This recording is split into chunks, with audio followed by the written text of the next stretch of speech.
And let me pull up the notes here. Today, I wanted to, Lord willing, continue in our uh, looking at our example, John chapter 1. I thought it would be helpful we did an Old Testament example as we were going through the process. We did Genesis 22, just looking at how to study a story using that as an example. So I wanted to do the same thing with a New Testament passage, a little bit longer passage, just again to get an idea and practice of what we're looking for when we study a story. And again, the first steps when we study any book, except for the Psalms, is to look at the book as a whole. I call it, the book level study, where we read and observe the whole book. We look at the background context of the book and talk about identify the contextual flow, the author's flow of thought of the book. And so normally then since we're looking at John 1, we would do that study for the whole Gospel of John. And we did last week sort of an overview of that, summary of that. But I wanted to focus our attention mainly on the fourth step, which is the narrative analysis of the story, which we did for Genesis 22. But I don't want us to forget that before you do that, when you're studying a particular passage, you want to definitely study the book as a whole first. Those would be your first steps. So this evening, we'll jump right in where we left off last week in the narrative analysis. Again, reminding ourselves that the narrative analysis, when you study a story, you're looking for elements of the story, and those key elements are the setting, the scenes, the character, and the plot. And as we examine each of those elements of the story, they help us to identify the author's point from that story. All right. And the setting analysis, which we focused our attention on, and we began last week.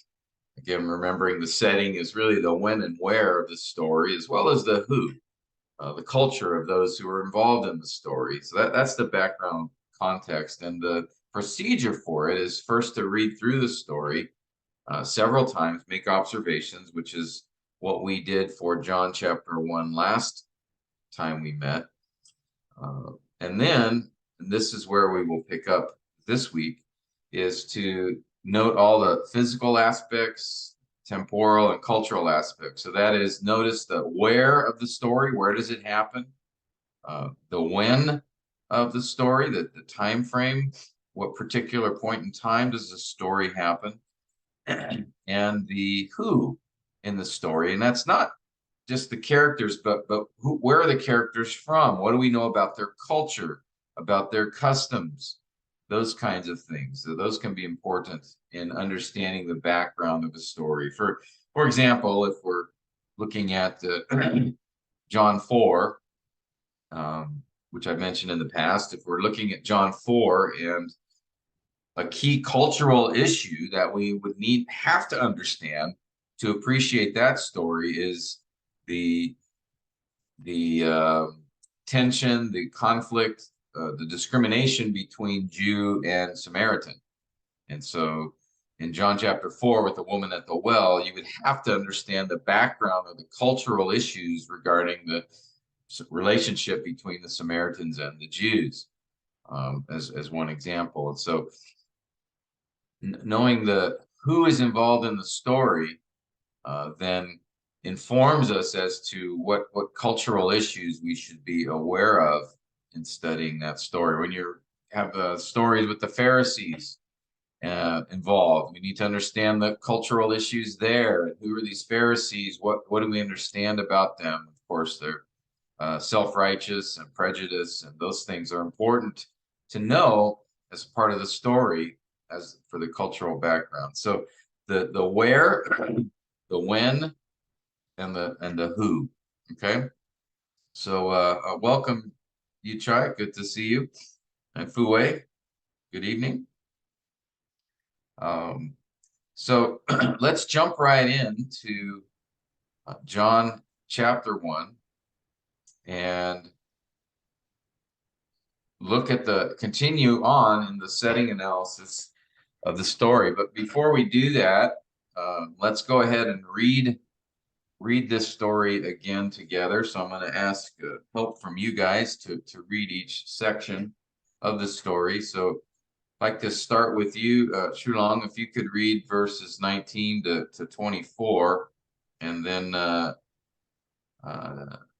Daniel, if you could read 25 to 29, Fu Wei verses 30 to 34, and Jiangqing, if you could read 35 to 40, and Kap Tuk, can I ask you to read 41 to 45, and then Brother Dwayne, if you could read the last 5 verses. All right, so let's do that if you could. All right, so Shulong, could you start us off? Yes. Okay, John 1, verse 19. This is the testimony of John when the Jews sent to him priests and Levites from Jerusalem to ask him, "Who are you?" And he confessed and did not deny, but confessed, "I am not the Christ." They asked him, "What then? Are you Elijah?" And he said, "I am not." "Are you the prophet?" And he answered, "No." Then they said to him, "Who are you?" so that we may give an answer to those who sent us. "What do you say about yourself?" He said, "I am the voice of one crying in the wilderness, 'Make straight the way of the Lord,' as Isaiah the prophet said." Now they had been sent from the Pharisees. They asked him and said to him, "Why then are you baptizing, if you are not the Christ, nor Elijah, nor the prophet?" John answered them, saying, "I baptize in water, but among you stands one whom you do not know. It's he who comes after me, the thong of whose sandal I am not worthy to untie." These things took place in Bethany beyond the Jordan, where John was baptizing. The next day he saw Jesus coming to him and said, "Behold, the Lamb of God, who takes away the sin of the world." Verse 30. He is he on behalf of whom I said, "After me comes a man who has a higher rank than I. For he existed before me, I did not recognize him, but so that he might be manifest to Isaiah. I come baptizing in water," John testified, saying, "I have seen the Spirit descending as a dove out of heaven, and he remained upon him.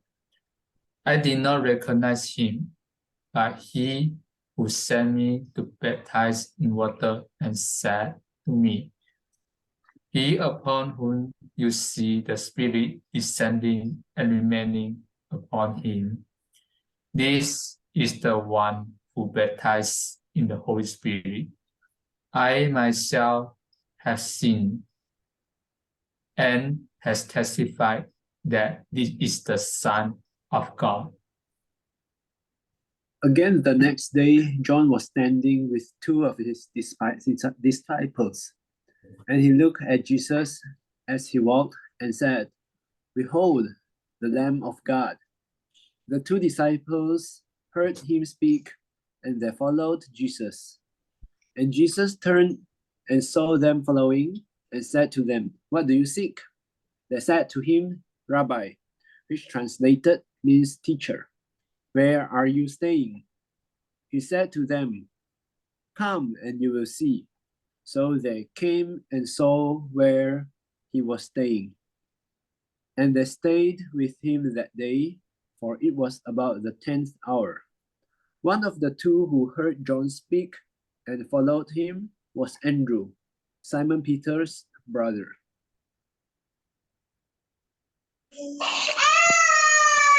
He found first his own brother Simon and said to him,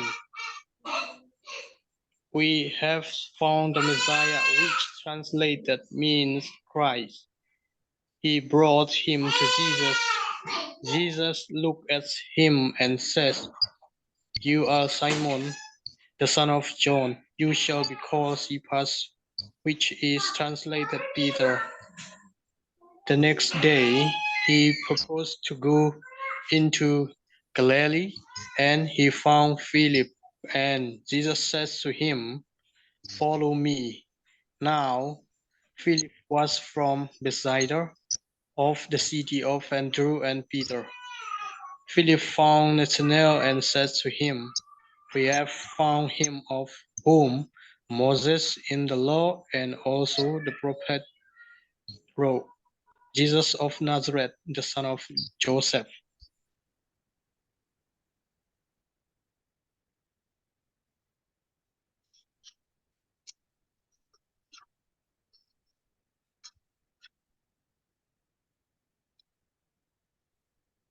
Okay. Okay, I really enjoyed that baby crying. It's been a long time since we've had a baby around. I miss it. Okay. Nathanael said to him, "Can anything good come out of Nazareth?" Philip said to him, "Come and see."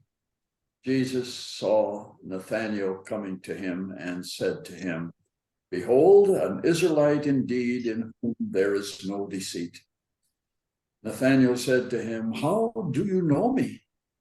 Jesus answered and said unto him, "Before Philip called you, when you were under the fig tree, I saw you."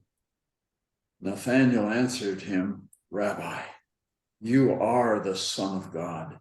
You are the King of Israel."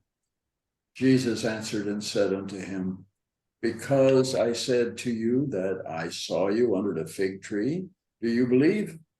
You will see greater things than these." And he said to him, "Truly, truly, I say unto you, you will see the heavens opened and angels of God ascending and descending upon the Son of Man." All right. Thank you. Okay, good. I'll give you guys just a few minutes to go over these verses again and be looking for the following three elements: the where, the when, and then the who. All right, so see if you can identify where is the story taking place. All right, and that would include here. Oh, that's weird. Must be yeah. Okay. So where is the story taking place? Not just the physical location, but also are there any key physical features, landmarks, or physical parts of the story? And then also look for the when. When does the story take place? Now, of course, we don't have an actual date, but can you identify when, generally speaking, when does the story happen? And then who is just, are there any cultural aspects that would be important? Okay. So just take a few minutes. Hopefully you had time before to read through this story a few times just so you're familiar with it. But go ahead and take a few minutes. We'll come back together and discuss these three elements: the where, the when, and the who. Okay.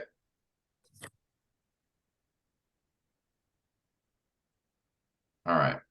And of course, I'm here if you have any questions. Just take a few minutes on your own. Okay. Let's do this. Now, we'd already done the last step, the first step last week when we did the reading and observation. So I sent you the notes that I had put my observations in here. So that's all you see here.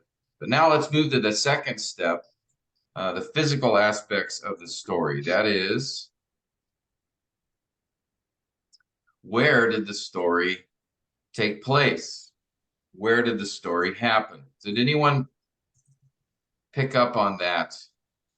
Do we know what location this story happens? Anybody? In Bethany, Yeah, on the Bethany. other side of Where is Jordan. that? The other side of Jordan. Yeah, where do we see that here? Verse Verse 20. 28. There it is. Yes, 28 says Bethany beyond the Jordan. Now, of course, we are familiar with what do we know about this Bethany? Do we remember anything from other passages about this Bethany? This is where Town of Bethany.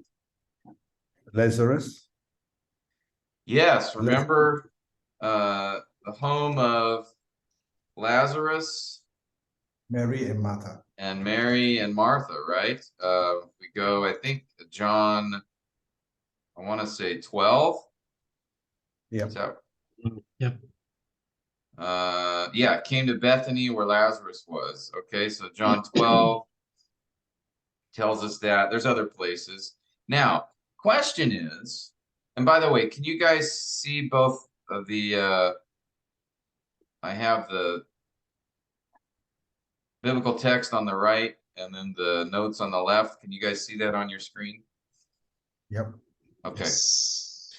Okay, so if we look at John 1, question is though, where's the Bethany that Lazarus and Mary and Martha live? Where's that located? Or near where? Does anybody know? Well, that's way up on the mountain, just a couple of miles east of Jerusalem, and there's no water there unless they would have went down into a well or something. Exactly. Yeah, that Bethany is near Jerusalem, just a walking distance. And yeah, it's not down where the Jordan is. It's not down Yeah. by the Dead Sea either. So notice in John 1, the author makes a distinction. This took place in Bethany beyond the Jordan, where John was baptizing.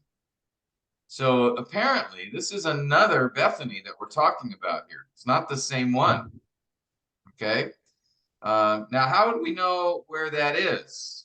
There's John gives us an indication it's beyond the Jordan, so it's on the other side of the Jordan River. And if you'll remember, right, the Jordan River connected the Sea of Galilee and the Dead Sea, right? So if we, let me see, let me do this. Look.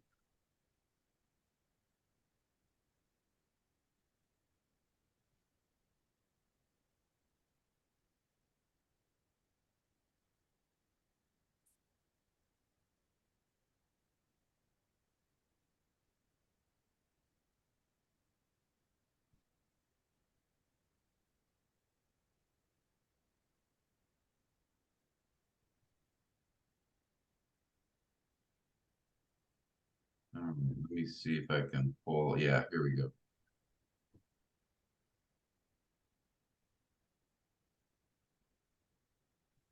Let me. Sorry, guys, I'm trying to pull up a map here and I'm having trouble. Let's try it again.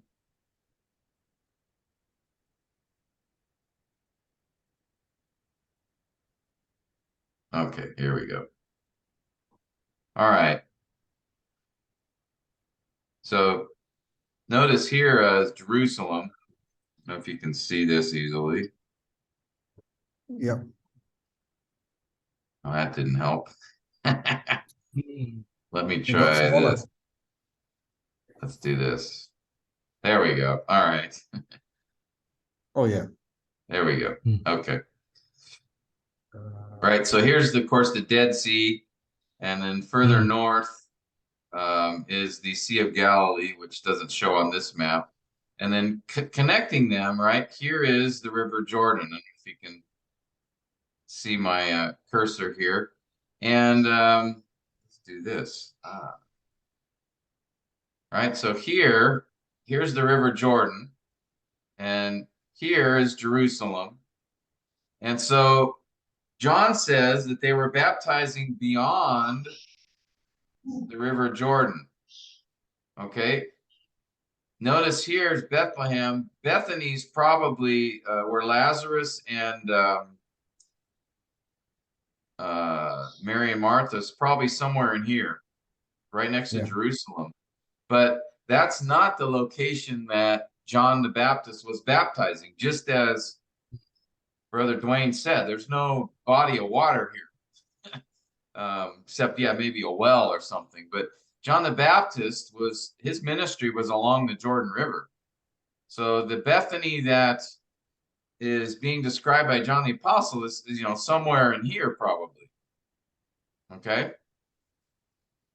Does that make sense? Following me? Yes. So we're Yes. given a little bit of indication in the text. Oops. How do I turn this off?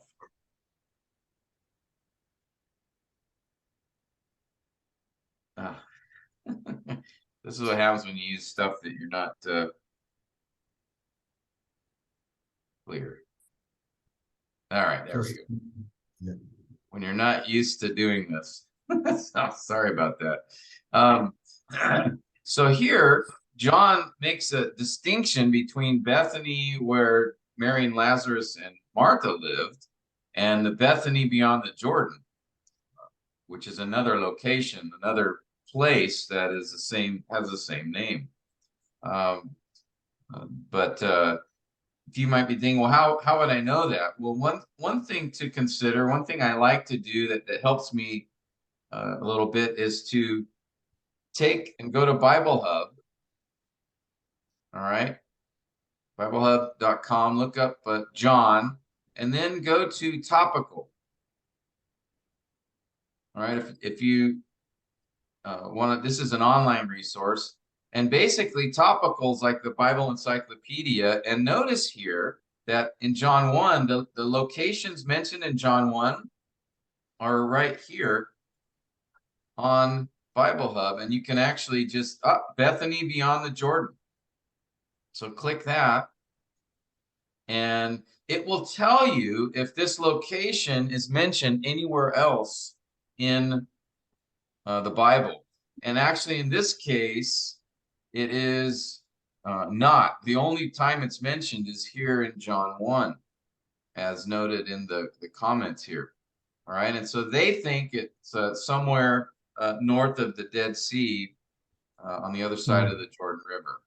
All right, so it's not, there's not a certainty there, but at least there's some idea. But other locations, often if it's mentioned anywhere else in the Bible, it will, the Bible Encyclopedia, the topical encyclopedia here on Bible Hub will give you that information. So, for example, Bethsaida, and all the verses where that Bethsaida occurs are given here. So you can just, this is a quick way to get a cross-reference to all the other passages that mention that particular place. Or you can see here all the names of all the people in John chapter 1 are also listed here. So if you wanted to look up, Nathaniel mentioned anywhere else in the Bible, and there are 6 occurrences, all of them in the Gospel of John. Okay. So, and then you get some comments from various Bible dictionaries, the ISBE, and a couple of others. All right, so this is a helpful resource for me because I can get the cross references very quickly and see what other places in the Bible that particular person or place is mentioned. All right, so just something. Now you may already have a Bible encyclopedia and you can look that up as well, but I like having this online resource, knowing about it. All right, so that's one way you could look up and see if this Bethany beyond the Jordan is mentioned anywhere else, and there's no other reference. No other reference to this location in the Bible.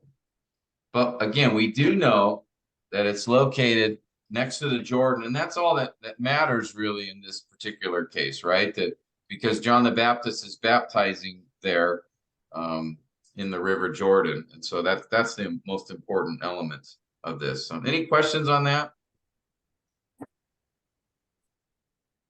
I think it's interesting to note that at that time, the Dead Sea would have been probably 300 to 400 feet deeper. Up, yeah. When we were there one time, they showed us where it was.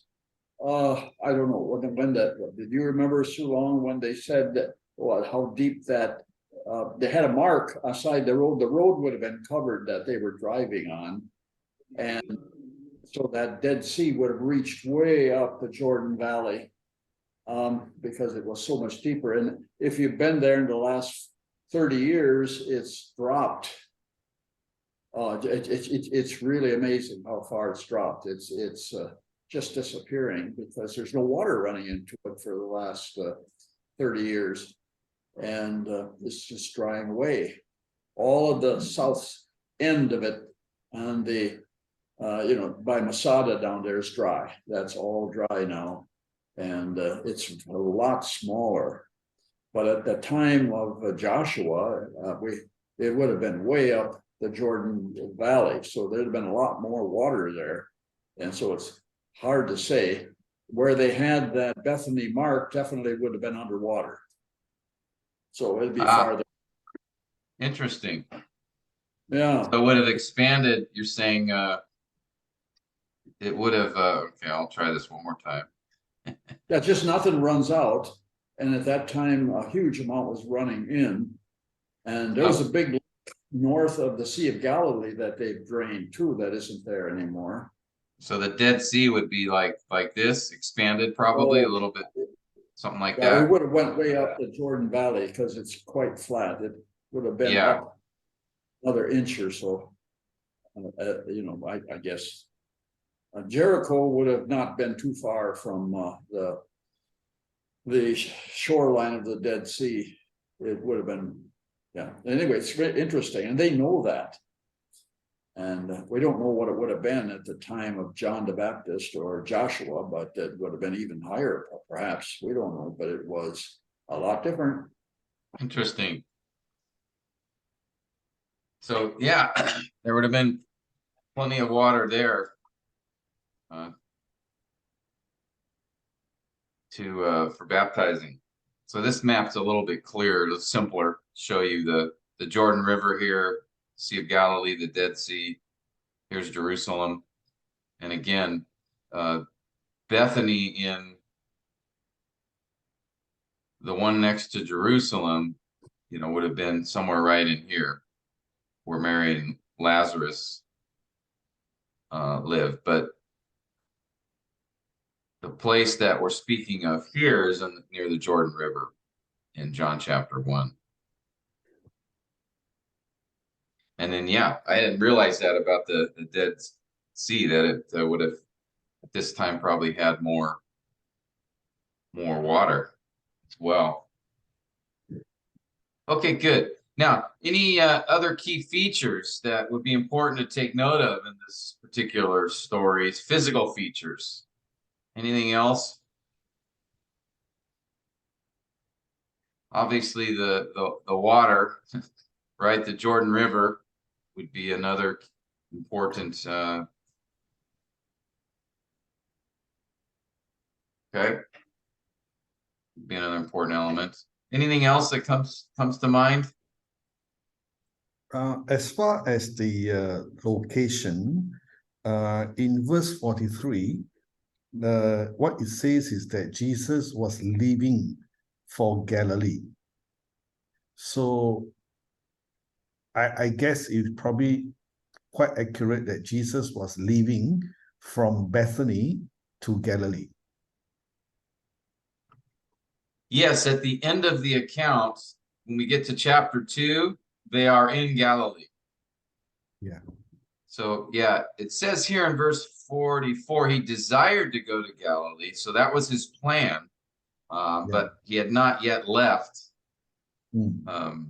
for Galilee until we get to chapter 2, verse 1, where it says he's there. On the third day, notice it says. So 3 days after the events of John 1, they're up in Galilee at a wedding. Okay. So Jesus and the disciples were still in Bethany then. Sorry. Apparently, yeah, because it would take a few days, right, to travel from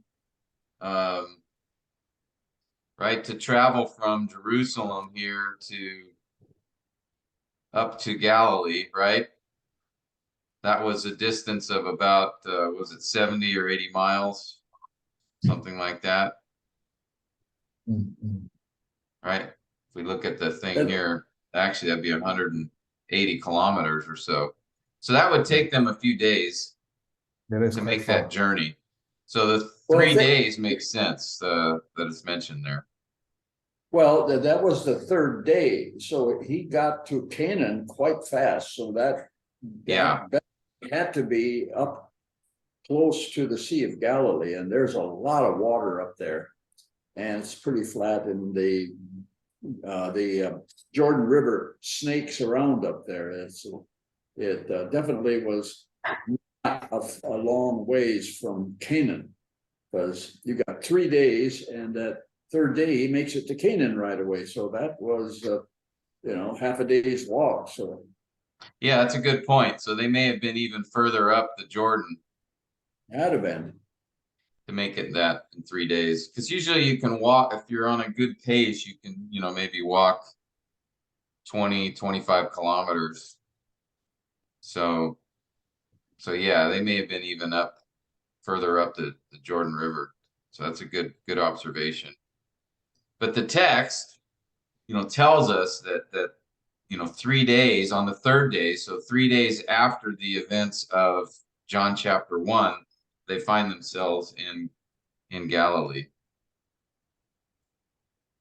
But I think in John 1, they're still in the area of the Jordan River, Bethany beyond the Jordan, because they're still continuing their discussion. And perhaps as well, they could have Jesus could have started his journey going north, so that he was on the way when he found Philip. Well, according to MacArthur's Study Bible, he says that phrase relates to the time that Jesus called Philip and Nathaniel. And it's the third day. It's, what is it, verse 43, the following day. That is the third day. And so the third day, then the same day, no? Is it? Or is that 3 days more? That would be the sixth day then. Well, that takes us to, why don't we talk about the time here, the time elements of this story? Because that's an important question. All right. So and here I just had another map. But as we think about, when does this story happen? So when do the events of this story take place? What do you guys think?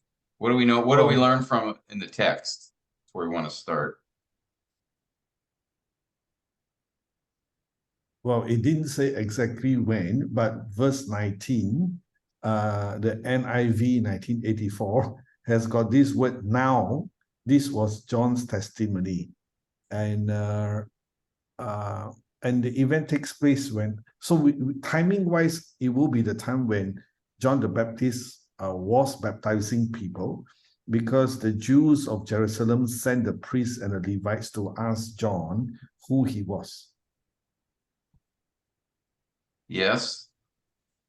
They asked who he was. So maybe we can start with when we think about relative to the ministry of Christ, was this near the beginning, the middle, or the end of Jesus's ministry? Or just before Jesus began his ministry. Yeah, this would be closer to the beginning of Jesus's ministry, right? So we know that at least. What else could we determine as far as the time? Yeah, these are the first disciples. Yes, right? Because these are the first disciples, so they've yet to be called. So, right?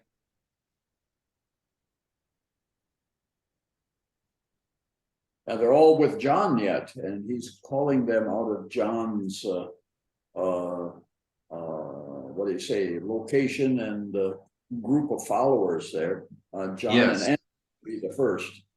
Yes.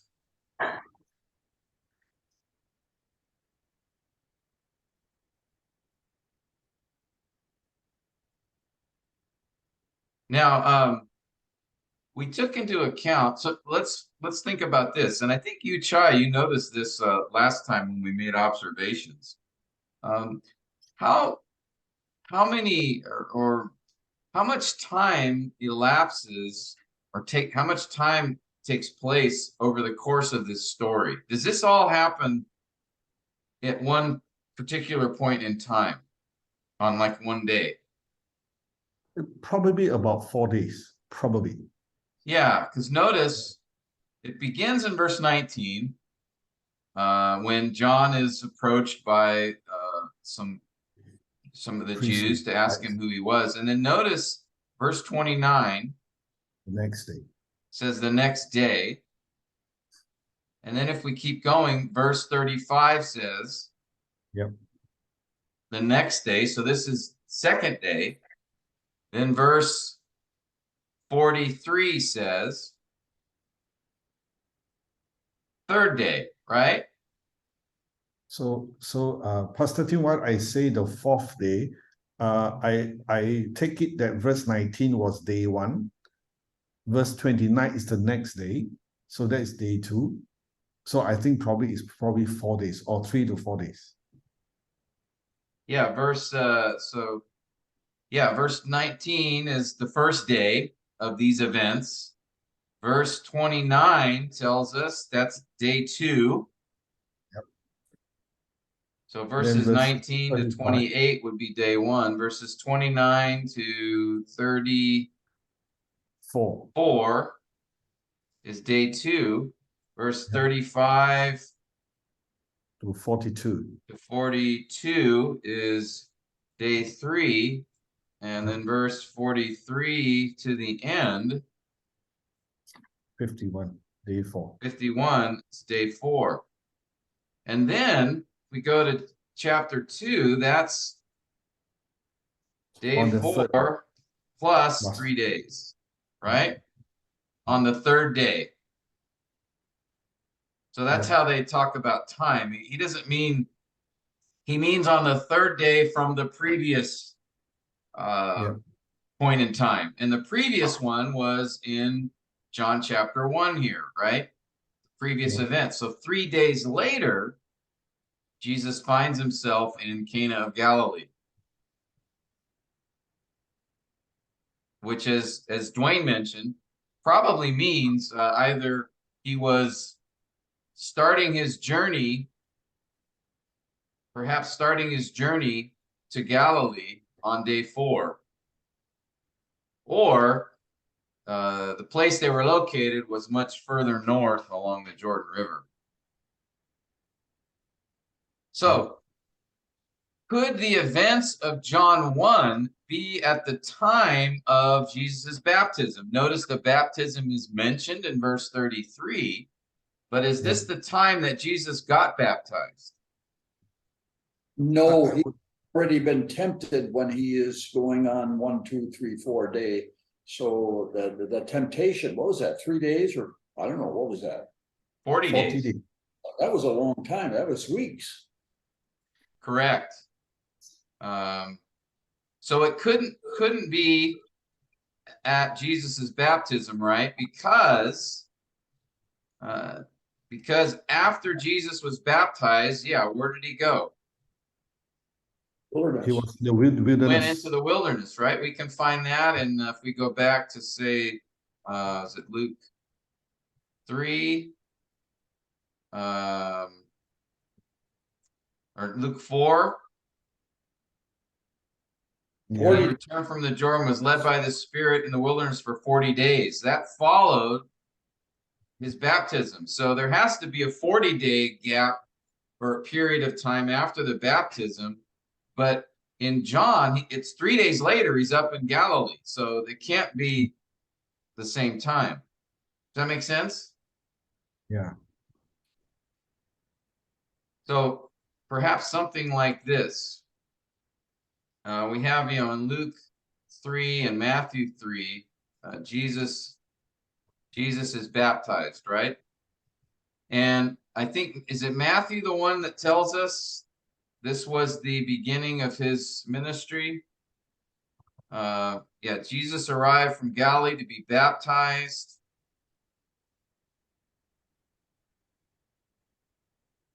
And then chapter 4, he was led in the wilderness to be tempted.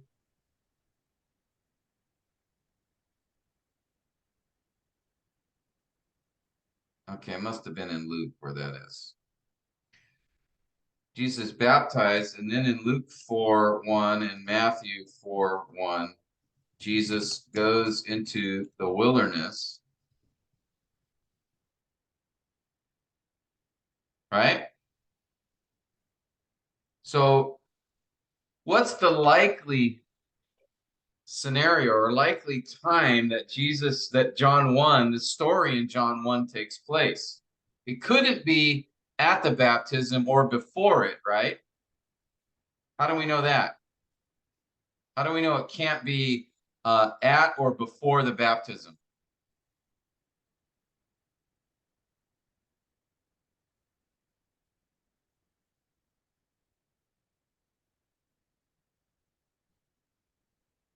Anybody? Are there any clues in the account here that tell us that these events in John 1 could not have taken place before the baptism or at the baptism? Is in John 1:32. Yes. The baptism already happened, didn't it? John describes here that he had already seen the Spirit descending upon Jesus as a dove. And notice verse 33, I did not recognize him, but he who sent me to baptize said, he upon whom you see the Spirit, this is the one I myself have seen and testified. So those events already happened. The baptism already took place. You guys see that? Make sense? So notice in John 1:32 to 34, the baptism had already happened. Right? John's describing that he had already seen the Spirit descending as a dove upon Jesus, and that was the indicator, that was what God had told him would be the sign of the Messiah. So that's already taken place sometime before. So John 1 likely happened sometime after the wilderness, Jesus being in the wilderness, perhaps right after. It's very possible, right? Jesus could have been wandering in the wilderness the 40 days happens, and then he comes out of the wilderness, and you know, it would make sense, right? If John the Baptist is baptizing, right, in this region here, then it would make sense, wouldn't it? Jesus, we don't know where Jesus wandered in the wilderness, but you know, somewhere out in here, right? So once he was done in those 40 days, coming to a place like here near the Jordan River would make sense, that it could have happened not long after Jesus wandering in the wilderness, or not wandering, but in the wilderness for 40 days. Okay. So probably not long after. Because then in John 1, right, we have, as we talked about earlier, John 1, then the events in this story take place over the course of 4 days, right? We talked about that earlier. Day 1, 2, 3, and 4. And then in John 2, this is 3 days after the events of John 1.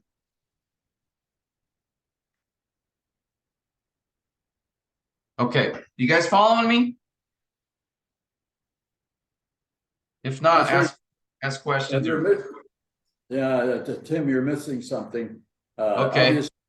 Obviously, you didn't go to a landmark school like I did, but that John was a Baptist, and he was baptizing people into the First Baptist Church of the Jordan River down there. He wasn't, yeah. And so, you know, they're very proud of that, you know, that John was the first Baptist, the first Baptist church there. And so that's exactly what you'd expect from a landmark environment. So it shall be called the First Baptist Church of the Jordan. Yeah. Or First Baptist Church. They were added to the church. They really hacked on the idea of a universal church. They were definitely against that. So there's no such thing as a universal church or a spiritual church. And so we had no baptism of the Spirit. It was all water. And John planted the First Baptist Church. He's a Baptist, ain't he? That's what they wanted us to believe. I thought that was pretty clever. Well, Pastor Tim has got it. First Baptist Church of the Jordan with Pastor John B. Well, he's not a Baptist, He did altar call, right? Anyway, just pretend you didn't hear that. I just thought it adds color. Yeah. So is that yeah, they just put up a tent right over the river. That's where they had their revival meetings. It's right there. I think this is helpful to work through the sort of the timeline, so that we now know that John 1:19 to 51 happened after the temptation of Jesus. Yeah. There was no disciples. Now we're getting disciples. This is all about the first. And there wasn't any before this, but Jesus now is going to gather a bunch of fishermen and a few others. Yeah, this is John is recording for us here the first interaction Jesus has with the initial interaction he has with the first disciples. So that's definitely part of this account. There's also another key feature that we're going to learn as we go through the account that I think is the focus of this story as well. But yeah, it's helpful to get an idea of the timeline, because, you know, as we study the life of Christ, you want to be able to know where do all the, you know, we have a lot of stories in the Gospels, right? We have a lot of accounts. And sometimes it's a little confusing when you're trying to understand, if you're studying in one gospel, you know, when did these events happen? And sometimes, remember, not all the gospel writers wrote their stories in chronological order. Some of the authors, especially Matthew, moved around the timing of the events so that if you're just reading Matthew and you're thinking, oh, all these events happened in this order. Well, no, they didn't. Matthew changed the order a little bit because his goal was not to describe in order the history of Jesus's life. It was to describe events in Jesus's life that showed he was the king and the Messiah. Now, Luke did intend to write in order, I believe, because he says he wanted to write down in consecutive order the things which Theophilus had been told about Jesus. So I think Luke tries to be chronologically faithful, but the other gospel writers don't do that necessarily. They just put the stories in a particular order to communicate their message. So it's helpful to really think about the time of when the story takes place, because it helps to fit it into the sequence of events in the other gospels. And so in John 1, we definitely know it's near the beginning of Jesus's ministry, because this is where he's meeting some of the first disciples. But we also know that it takes place after the baptism. And we know it must have happened after his time in the wilderness, because he goes back up to Galilee 3 days later, okay? But he was in the wilderness 40 days. And that happened right after the baptism. He went right into the wilderness for 40 days. So these events in John 1 could not have happened at the baptism or right after it. They had to have taken place after the time in the wilderness, but not too long after, because this is where his ministry begins. He meets the disciples, and that goes. So, sorry, Chai, were you going to say something? Yeah, I was just thinking that this really make a lot of sense, Pastor Tim, because John chapter 1:19 to 51, the calling of the first disciples has to be after the temptations of Jesus. If it has happened after the baptism, before the wilderness, then surely the disciples would have been with Jesus in the 40 days. Yes. Yeah, good point. And they weren't, right? Jesus was... They weren't there. He was all alone. Yeah.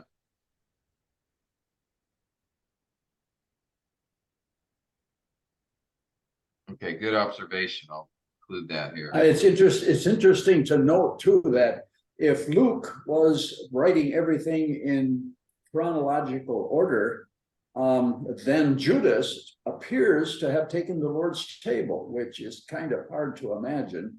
But to how he writes, that's the only place where it kind of looks like Judas might have been there, but I don't think so. But anyway, that if it's chronological, I think that they had their own ideas. The Holy Spirit will. Let's just leave it like that. And the Holy Spirit don't make mistakes. So, but it's up to us to use our brains to try to harmonize. And I find that very, very challenging to harmonize the life of Christ. And really, I only see 3 Passovers. Now they create another one, but it's not there. And it all depends on how long Jesus in John was down in around Jerusalem and Judea. And we aren't told. But we know when it got difficult, he was on the way north through Sychar and the woman at the well. But how long he was down there. So it's all, this is really challenging, this sequence. Yeah. And, yep. Yeah, I find it just very interesting. Yeah, and I think if you piece together the upper room events, you can sometimes remember that the gospel writers skip some details. And one gospel writer will include a few details where another doesn't.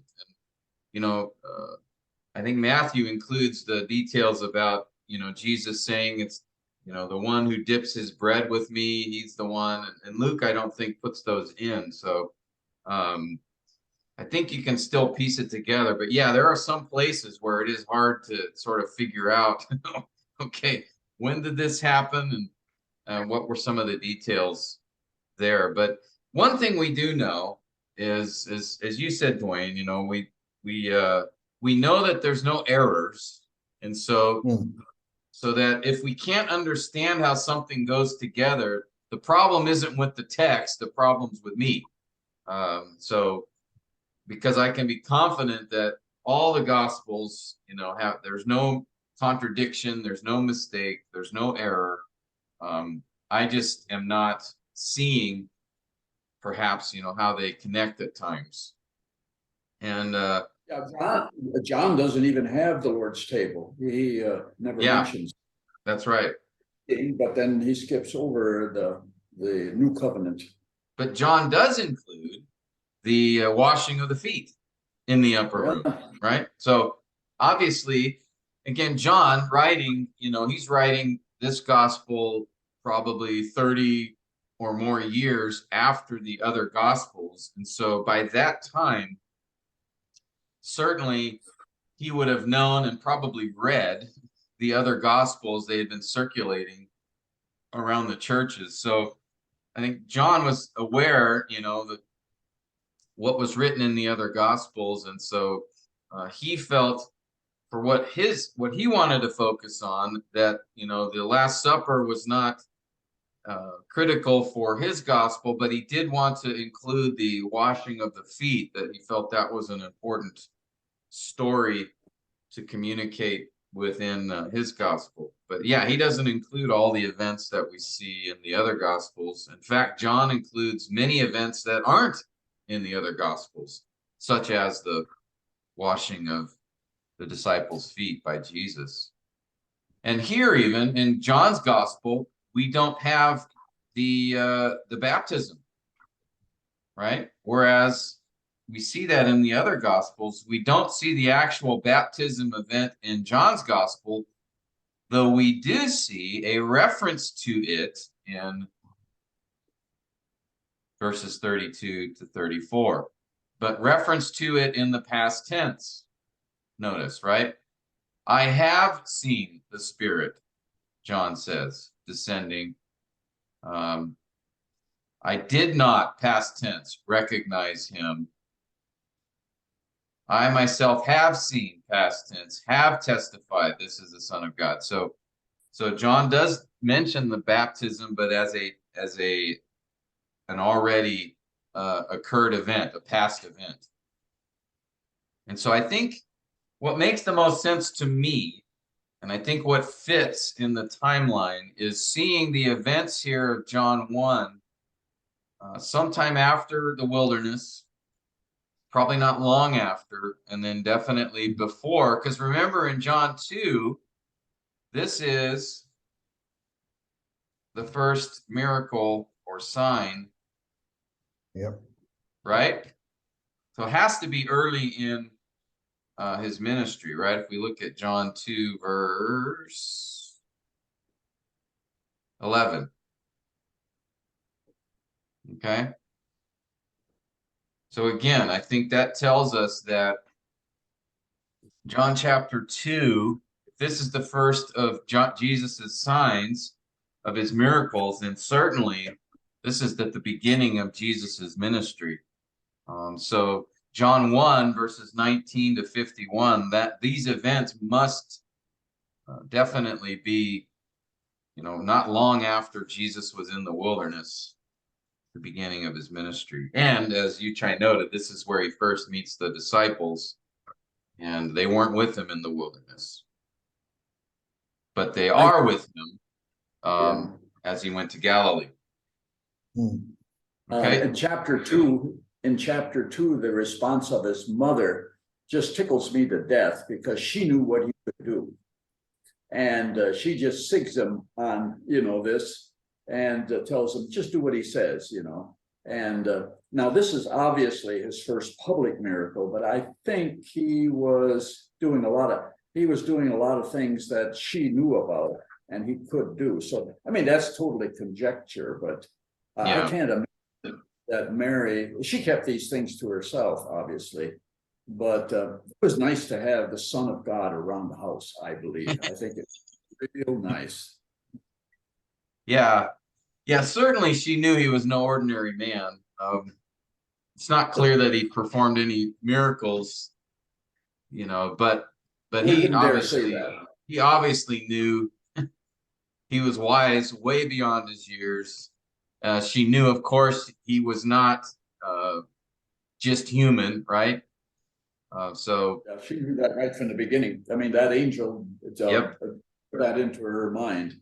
yeah, and she knew she hadn't been with Joseph, so she knew this was not any ordinary person. So yeah, it is Just interesting. said, you know. What's that? She just tells the servants there to do what he says, you know. Yeah. Get He on knows. with it. Let's not waste time here. Yeah, and then what's ironic to me is you know, the first public miracle that he records is actually making alcohol. Even though it's a diluted form, still. No, that is a big issue. And my whole family were bootleggers. Oh, They during the prohibition, they were brewing beer. That's real easy to do. And a lot of the liquors and wines and schnapps, and that don't happen by accident. I mean, that is a very careful process. And we had lots of jugs of vinegar sitting around, which is spoiled booze, you know. And that word oinos covers the whole thing. It Yep. doesn't differentiate you know, make a difference.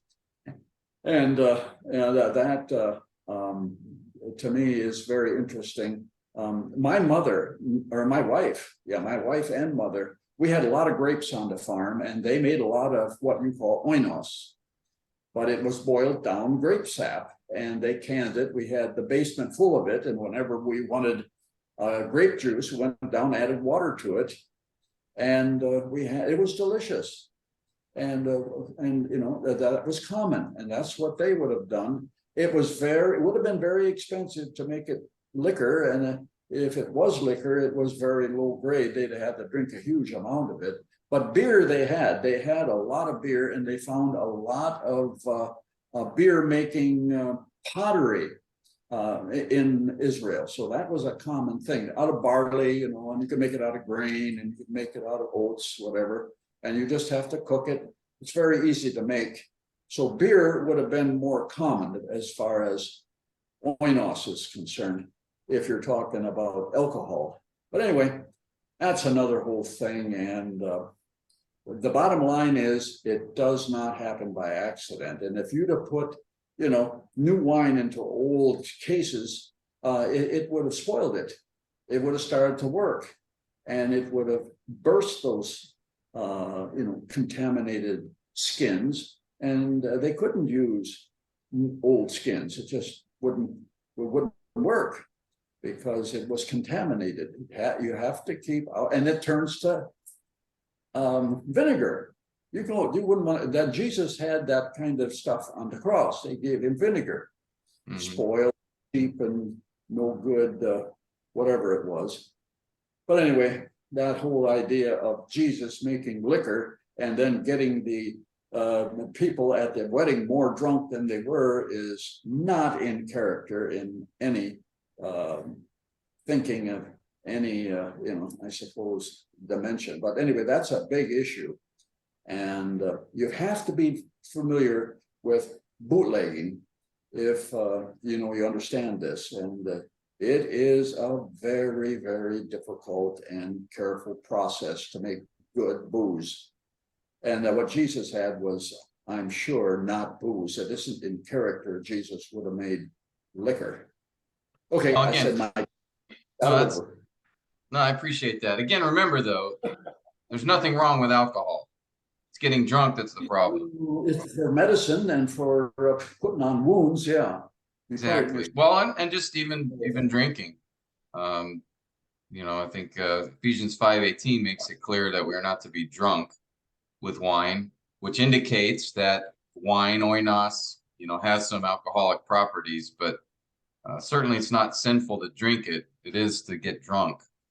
So I don't have. Is when you're drunk. That is the problem. And I can tell Yeah. you, as a little boy, getting it from my parents, it don't take much.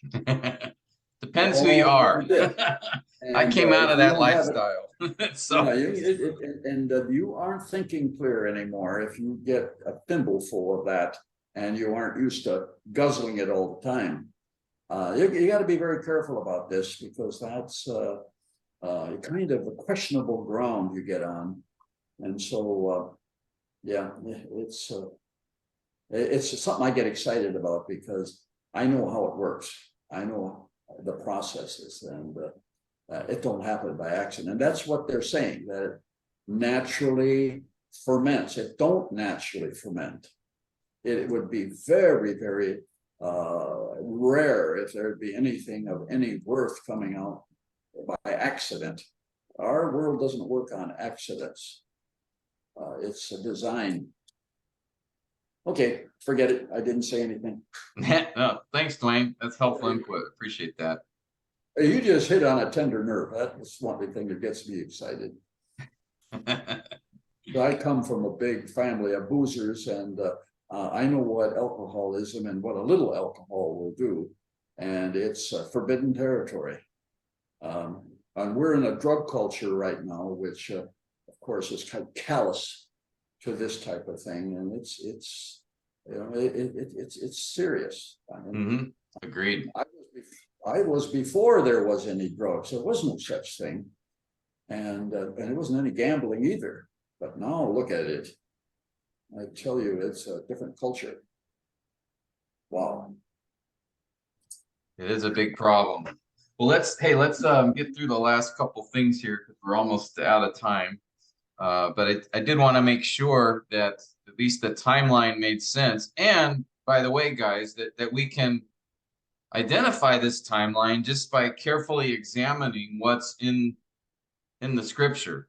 By looking at Luke and Matthew and John, we can, I think, here put together a reasonable understanding of the course of events, and when John, the story in John that we're looking at, when that took place. Over the course of 4 days, sometime after Jesus's time in the wilderness, but at the beginning of his ministry. Okay. Now, the other element, feature of the setting analysis is not only do we consider the where and the when, but also we want to also keep in mind or understand the cultural element of this particular story. So, for example, terms like Messiah or Elijah the prophet, who's that referring to? That's something that is connected to Israel's history, their understanding. So we would want to, we need to understand, what is the Messiah? Other cultural issues, right? The Pharisees are mentioned in this story, right? Near the beginning.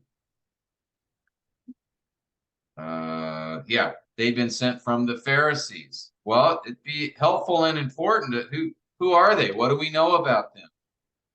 They obviously later in the gospel pose a number of problems for Jesus.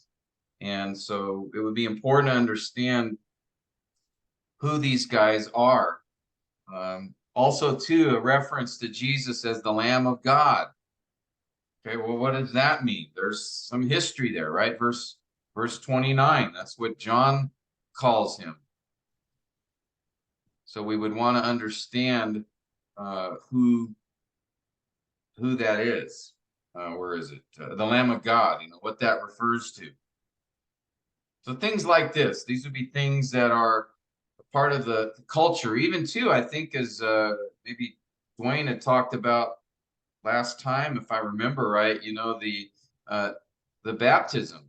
Do we have any understanding of the baptism in that culture, and what was the significance of it? Okay, that would be something else to consider. Nazareth, right, was called what did Philip say about it?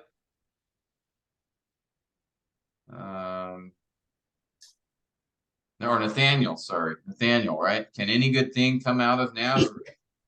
What do we know about that place?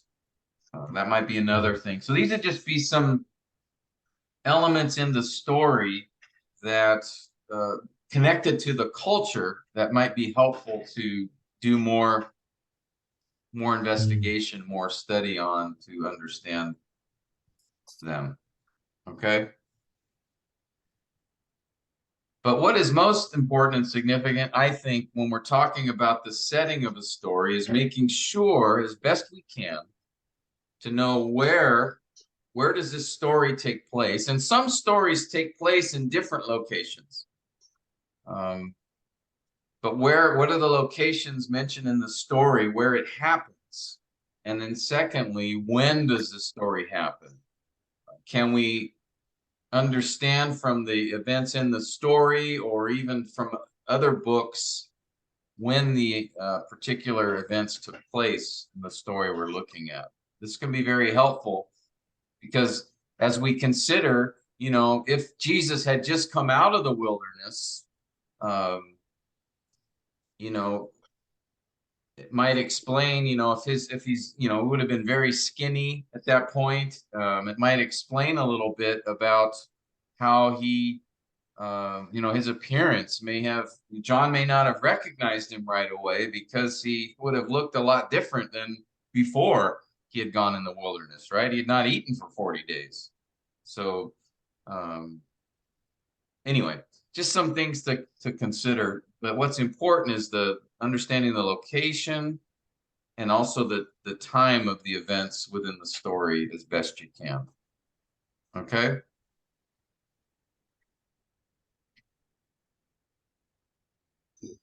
Other comments or questions? Anything that comes to your mind from what we've discussed tonight? I'm kind of, Pastor Tim, kind of jumping ahead. I was just thinking if we can put in, or we can sort of say that there are four scenes in this John 1:19 to 51 by the change of time. You know how in our earlier lessons we learned that there's a change of scene, whether there's a change of place or there's a change of time. All right. So let's say that if we can see that there are four scenes here, scene 1 being from verse 19 to 28, and then scene 2 being from 29 to 34, scene 3 will be from 35 to 42, and scene 4 is from 43 until the end of the chapter 51. Then I was just trying to think, what is the main point of the narrative of each scene?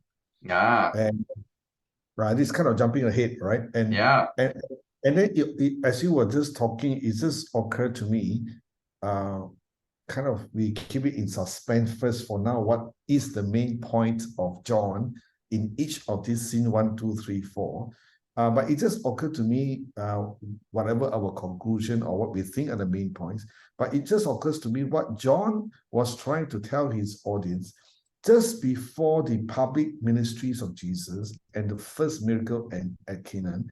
He was trying to underscore, or he's trying to emphasize, these are the four main points about this Jesus, the Son of God, that you may believe him. You may, you may believe that he's the Son of God, and in believing you have life.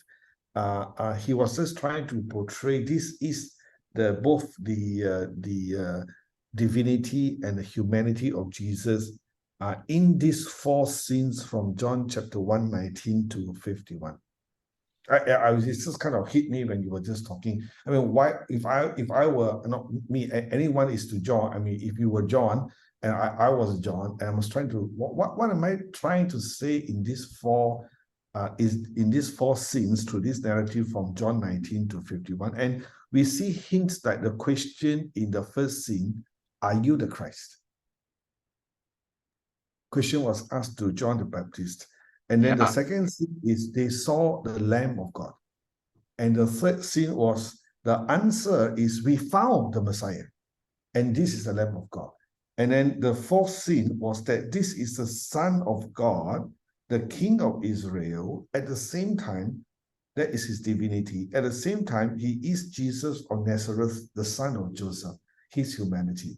So what I kind of noticed, this four different titles, if I may say, of Jesus presented in these narratives through the scene 1, 2, 3, 4. And John maybe his intention was to push this to his audience right in the beginning of the gospel, even before the public ministry of Jesus.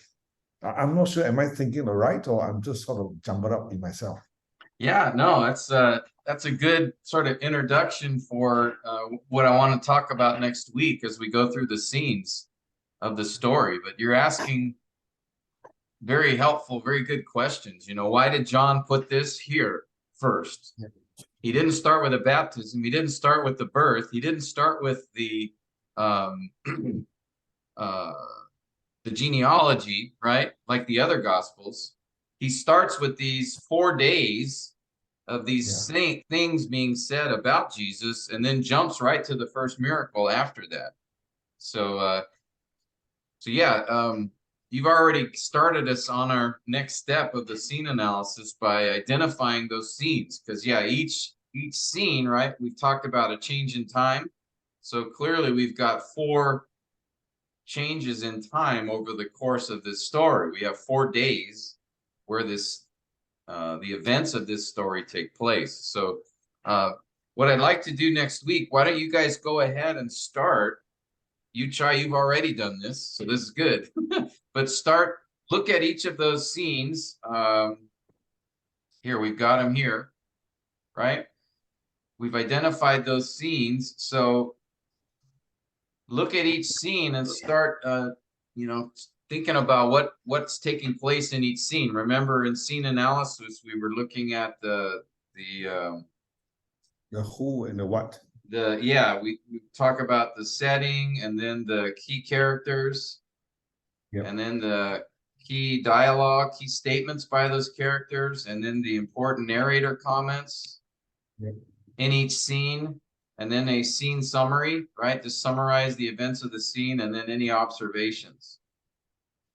All right, so why don't you guys go ahead and start doing that this week if you have a little bit of time, and I think that will help us next time,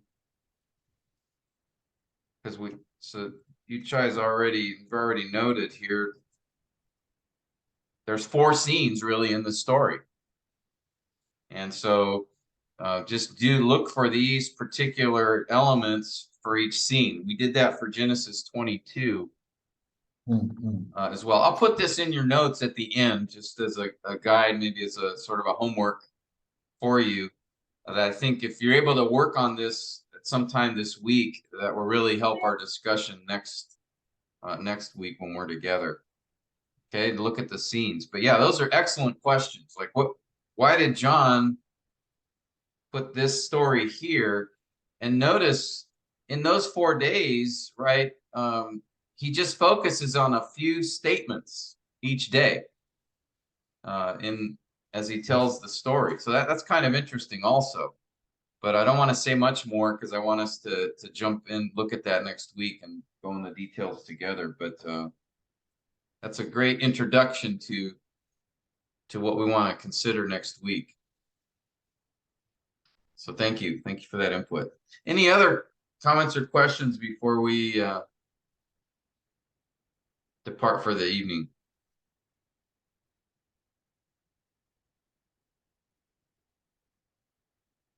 Can I share a lighter thing to our brother Dwayne? As Dwayne was talking about Sure. the temptations of Jesus in the wilderness. Go It ahead. is a light thing, but it's more for all our friends as well. Dwayne, we talk about the Jesus being tempted in the wilderness, and then I was thinking about the temptations of Adam and Eve in the garden, where the serpent appeared to Eve, and the light thing or the joke is we know for very sure that Adam and Eve could not have been Chinese. You know why? Because Adam and Eve were Chinese, they would have eaten up the serpent and they will cook a meal out of it.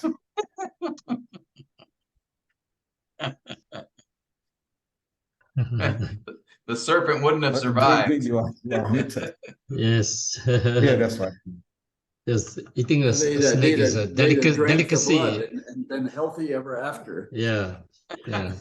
The delicacy, you know. Well, that would be true also in some parts of the U.S. where they eat snakes for they're considered Yeah, good meat. we collected the hog blood and made blood sausage. It was so at demand, we could pay all of our expenses for the slaughtering by selling the blood sausage out of the hog. And I tell you that I'll never forget that, watching my dad and the workmen collect that blood and then mix that up and cook it